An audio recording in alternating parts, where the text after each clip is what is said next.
बेटे ने बाहर बरामदे में शेड के किनारे एक गद्दा डाल दिया और माँ का सामान वहीं रख दिया जमीन पर। माँ तुम यहीं सो जाया करो।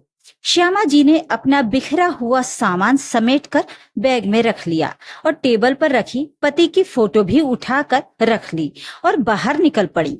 गार्ड को फ्लैट की चाबी दी और नारायण राय जी के साथ कैब से स्टेशन आ गई। अब श्यामा जी को नारायण राय जी ने ट्रेन में बिठा दिया और कहा, पहुंचकर फोन कर देना भाभी। अच्छा भैया कहा और श्यामा जी आ गई अपने घर।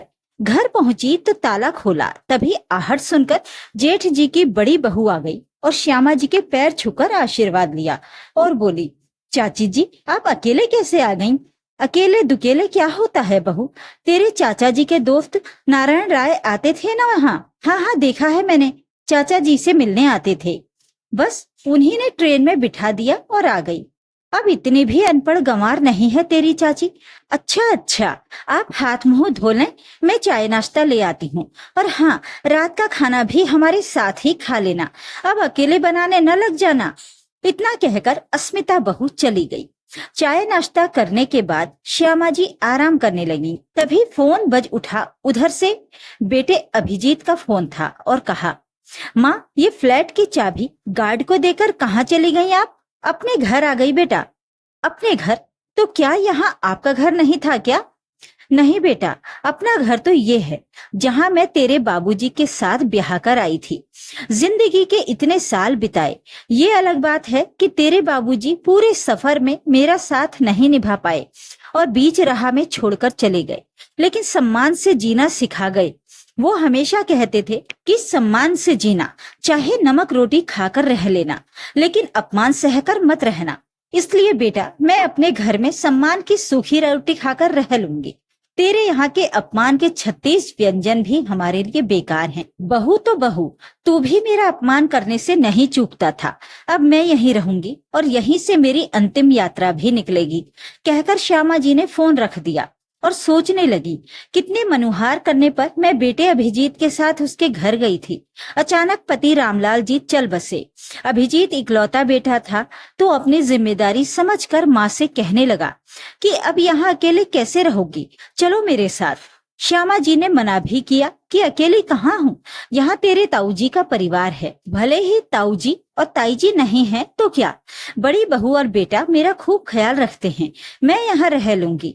लेकिन अभिजीत नहीं माना। रामलाल जी की किराने की दुकान थी, पैसा संभाल कर खर्च करते थे, कुछ जोड़कर बैंक में भी रखा था। श्यामा को बताते रहते थे कि यदि हम में से कोई एक ना रहा तो कुछ पैसे बैंक में जमा है, जिंदगी बसर हो जाएगी। लेकिन बेटे के बहकावे में आकर सब पैसा उसको मत दे देना, अपने लिए रखना।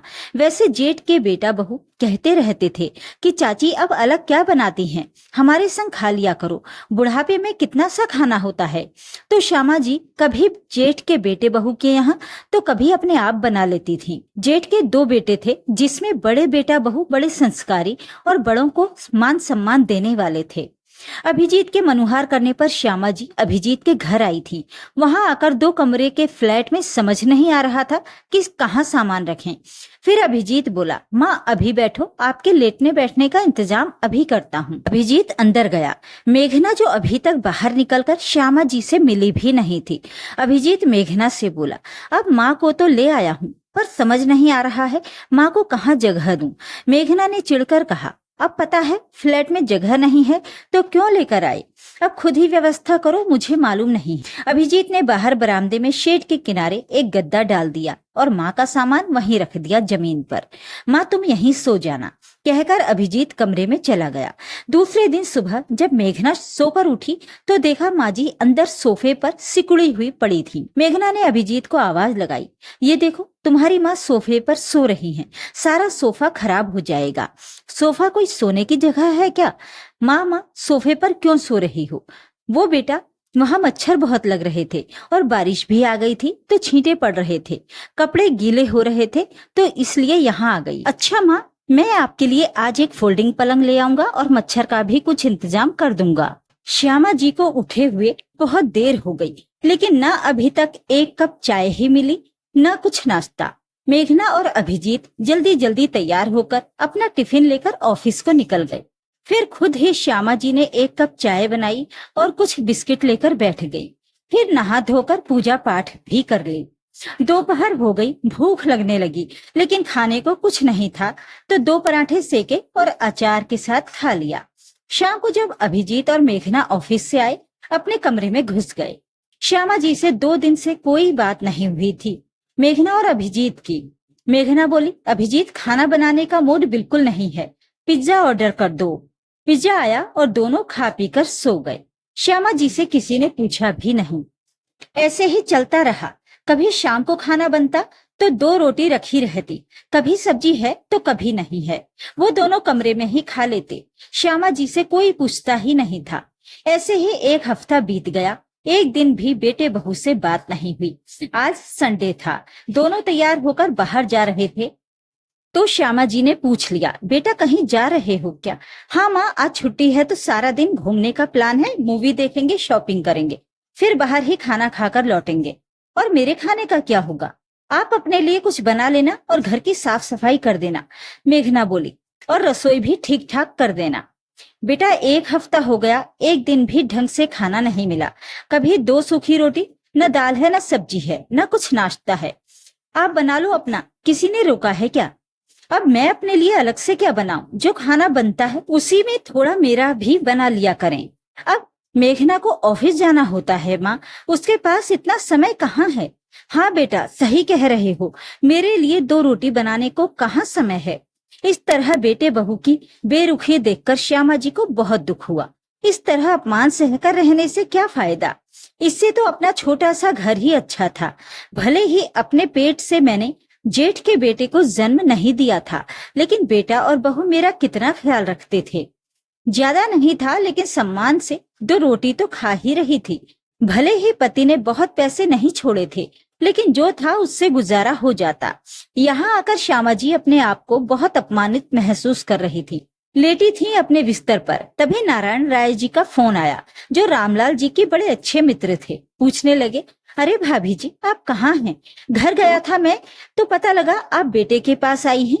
हाँ भैया, अभी 20 दिन हुए हैं यहाँ आए हुए, अभिजीत ले आया था। अब तो मेरा दोस्त नहीं है, तो आपको अकेले न रहकर बेटे के साथ ही रहना चाहिए, नारायण राय जी बोले। नारायण जी का बेटा भी दिल्ली में कहीं नौकरी करता था, तो वहां आना जाना होता रहता था, और अभिजीत भी दिल्ली में ही था। फिर श्यामा जी ने सोचा, क्यों ना नारायण जी से ही कुछ मदद ली जाए। तो वो बोली, नारायण भाई, कुछ काम है आपसे? हाँ बोलिए भाभी, मुझे अपने घर जाना है, क्या आप मेरा टिकट करा देंगे और ट्रेन में बिठा देंगे? क्यों, बेटे के पास कुछ तकलीफ है क्या? नहीं, घर की याद आ रही है, श्यामा देवी बोली। अच्छा भाभी, मैं कल बेटे के पास आ रहा हूँ, किसी डॉक्टर से चेकअप कराना है, तो आपका काम कर दूंगा। और फिर श्यामा जी अपने घर आ गई, अब फिर से बेटे के पास न जाने का वादा करके। श्यामा जी के घर में 3 कमरे थे, तो 1 कमरा और बरामदा अपने पास रखकर 2 कमरे और रसोई किराए पर उठा दिए।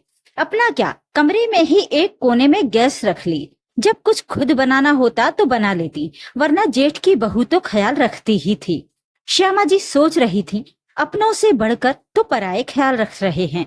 यहाँ आकर सम्मान की सूखी रोटी ही सही, इज्जत से तो खा रही हूँ, किसी की मोहताज तो नहीं हूँ।